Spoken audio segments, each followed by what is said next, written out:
असून यवतमाळ विधान परिषद निवडणुकीमध्ये भाजपची बंडखोरी दिसून येते। नितीन भुतडा यांनी उमेदवारी अर्ज दाखल केलाय। पक्षाच्या वरिष्ठ नेत्यांच्या आदेशानंतर हा अर्ज दाखल करण्यात आलेला आहे। तर जागा शिवसेनेला सुटली असेल तर आम्ही सुद्धा युती धर्म पाळू असं सुद्धा एकीकडे बोललं जात आहे।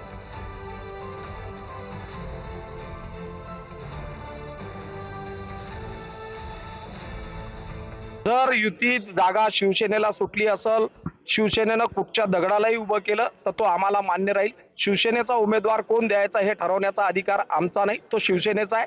शिवसेनेला जर ही जागा सुटली असेल आणि शिवसेना जो उमेदवार देईल त्या उमेदवाराच्या पाठीशी आम्ही महायुती म्हणून राहू। आपण पाहतोय जर जागा शिवसेनेला सुटली असेल तर आम्ही सुद्धा युती धर्म पाळू। निवडणुकीत भाजपची सुद्धा बंडखोरी दिसते।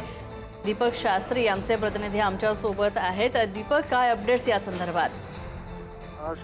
नक्कीच यवतमाळमध्ये सध्या राजकीय जे वातावरण आहे ते चांगले स्थापलेले आहेत। विधान परिषदेसाठी आज शिवसेनेकडून दुष्यंत चतुर्वेदी यांनी उमेदवारी अर्ज दाखल केलेला आहे। तर भारतीय महायुतीकडून नितीन भुतडा यांनी बंडखोरी करीत आज उमेदवारी अर्ज दाखल केलेला आहे। तर काँग्रेसकडून साहेबराव कांबळे यांनी उमेदवारी अर्ज दाखल केलेला आहे।